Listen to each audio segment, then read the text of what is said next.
What is up YouTube, Thatsa here, bringing you guys another episode of Pet Battle PvP. In today's episode, I'm going to be going over a team I like to call Double Dragon. Now, as you guys can tell, this team does feature two Dragonkin pets, two Nexus Whelplings to be precise.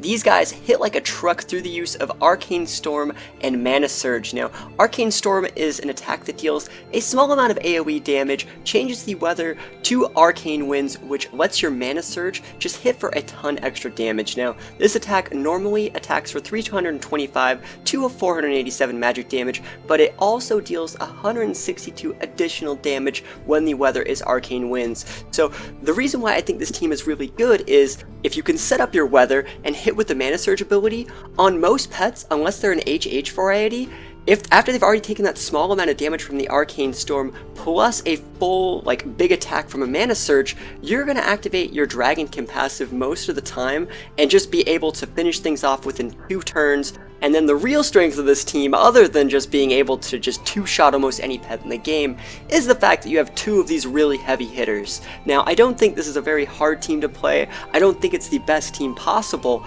but it is a very easy team to play, especially for newer players. And, just the last pet in the team, I might as well talk about it. It is going to be an Unborn Val'kir. This thing just, I like to lead with the Unborn Val'kir because a lot of the times, a lot of opponents lead with very bulky pets to start off to set up maybe their own weather or something like that. If you leave with an Unborn Val'kir, you put up a couple dots, you go for a hunt, you get a switch out into your Nexus Whelpling, you activate your own weather, and then you can just execute the strategy like I mentioned at the start of the video. One last thing, note that I am using 2 different Nexus Whelplings. I'm using a power variety and a power speed variety. These things, there isn't an SS variety or else I would use that, but the only difference is one has tail sweep, which is on the power variety, the slower of the 2. It deals 451 damage if you go second. It's just the default basic attack here, and the power speed variety, since it usually goes first, just has the default frost breath, which deals 325. So other than that, guys, I hope you guys enjoy this team. Let's get right into the battles. Alright guys, we got our very first game here with the Double Dragon team. We got in another Nexus Whelpling, we have a Dark Phoenix and a Panther Cub here. So, how are we going to be able to deal with this? We got slow Nexus Whelpling, we got 257 but an elemental type, and 305 for the Panther Cub. I should actually just leave with the Val'kir, because these things all have a relatively high health ceiling, so I'm going to want to put up a dot and then switch out, and then from there I should be able to get my Mana Storm and Surge to just do everything I need to do. So we're just going to put up a haunt here. We are faster than this guy. Bam! That's going to go off here. So Nexus Whelpling has the chance for liftoff there. We see the liftoff right there. But remember, like I said, I was faster, so I knew that would definitely work. We are going to come in with our power variety here. Remember that I would like to use a power variety whenever I'm faster than my opponent here.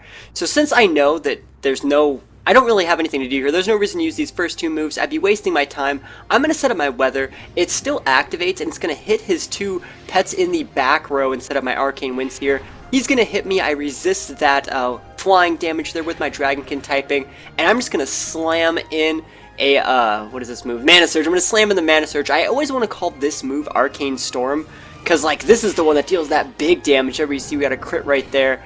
But yeah, Mana Surge is the one that just does a ton of damage. We have our Dragonkin passive activated. I would have ticked him out with the Valk, but we got the crit there, so that definitely sped things up by 1 turn. So we took out his Nexus Whelpling. He has 2 pets left. Let's see if he decides to send out the Tiger Cub or the, the Dark Phoenix hatchling. So he's deciding to go with the hatchling here. This thing has just the standard fire set with Conflagrate, most likely. And just look how much damage that does. It almost did enough damage to take it below half. And, if I had a, Valk ticking on there, or if I just rolled a little bit higher end on that first hit, I definitely could have done over half. So let's just go for an Arcane Storm. Remember, this is going to reactivate my Dragonkin passive if I was going to say if I could have stayed alive for another turn, but it will also refresh the cooldown on my weather, letting me have 9 turns left. Let's see. So it's going to be 257, which means my 273 power speed variety is fast enough to take this guy out. I'm going to come out here and just go for a huge Mana Surge, picking up the KO, and then activating my Dragonkin passive for the last turn of the game, and that is just one of the strongest things about this team, is the multiple uses of the Dragonkin passive to deal 50% additional damage on the next round after bringing a target below 50%.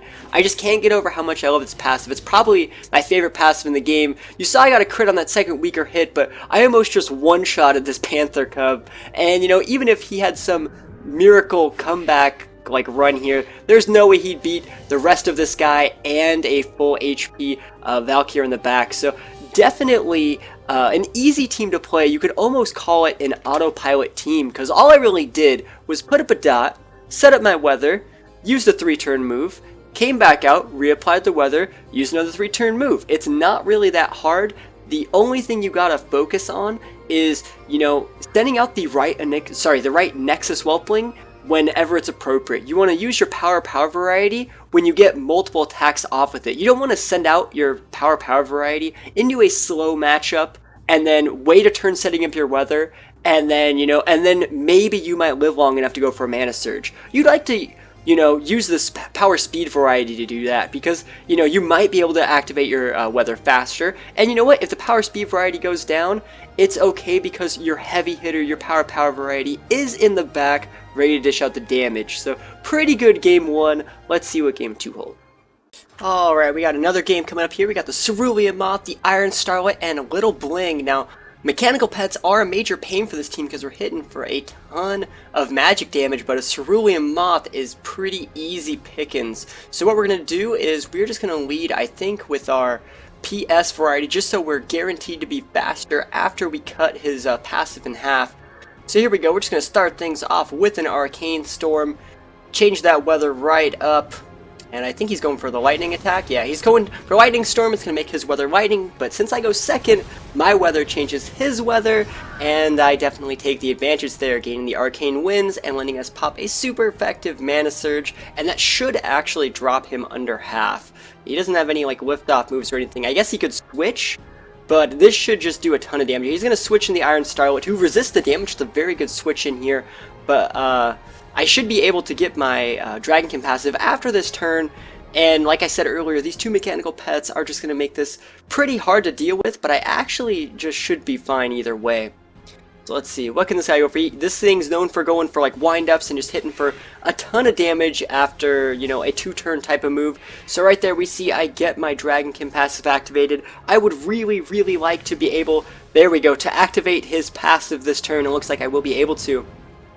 So we activated his passive. We see he goes for the wind-up here, but I should be able just to finish him off here with the Frostbeth, and that will also give me another chance at my Dragon passive, because Dragon passive activates, it takes a turn to like cool down, but it activates like anytime you hit them under half. So like let's say they're at 40% and you hit them to 20%, you'll still get your Dragonkin passive from that if you didn't activate it in the most recent turn before. So we have our Dragonkin passive up. You know, I think I'm actually just going to go for like a huge hitting, actually does he have a decoy? No, I will just go for this. I will just go for the Frost Breath here. I thought he had a decoy for a sec. That looks like the same little box animation for decoy. But it looks like he just went for a move called Make It Rain, just puts a little dot damage on me at the end of the turn. And that's fine. You know, we still have 4 turns left on our Arcane Winds, so I can come in here, right? I'm going to activate another one of my weather abilities. I'm going to activate another Arcane Storm. And we're doing this to activate our Dragonkin passive. Oh man, that was a good heal right there. What did he use? I don't even know what move that was. Whatever, I guess he got a heal off. I wasn't paying that much attention, but it's fine. We're just going to have to rely on the Mana Surge ability, I think. Let's see, how much actually can we get done here? If we hit for 451, that will put him under half.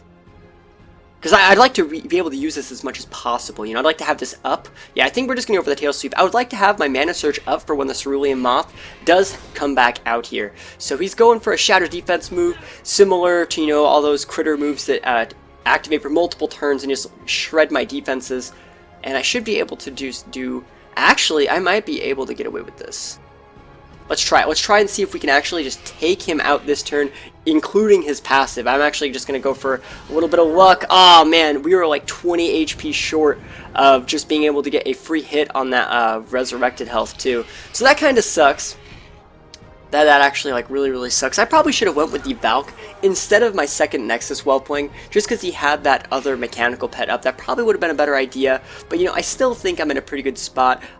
I I think he can KO me this turn. He should be able to just KO me here because I do have the shattered defenses here. Oh, but I'm faster than he is, duh. I was, for some reason I thought he was over half, but I guess that's just, that's game right there. So that is one of the teams that's definitely a lot harder for me to deal with. Like I said, it's those mechanical pets that resist this magic damage. This team is just huge on magic damage, and being able to resist it means I have to just deal just a ton more damage and live for longer. You saw I pretty much used almost all of my resources here. I didn't have to use the Valk, but I used both of my Nexus Whelplings to the full of their abilities. So that is the team. I hope you guys enjoyed the video. A couple little things. These are all pets you can find in Northrend. They recently buffed the Unborn Val'kir spawn timer, and you know, Nexus Whelplings are just all over the Nexus. And like I said, they only come in the 3 varieties: the power, the power speed, and the power balance. So let me know what you guys think about the video in the comments below, and I will see you guys next time. Peace out.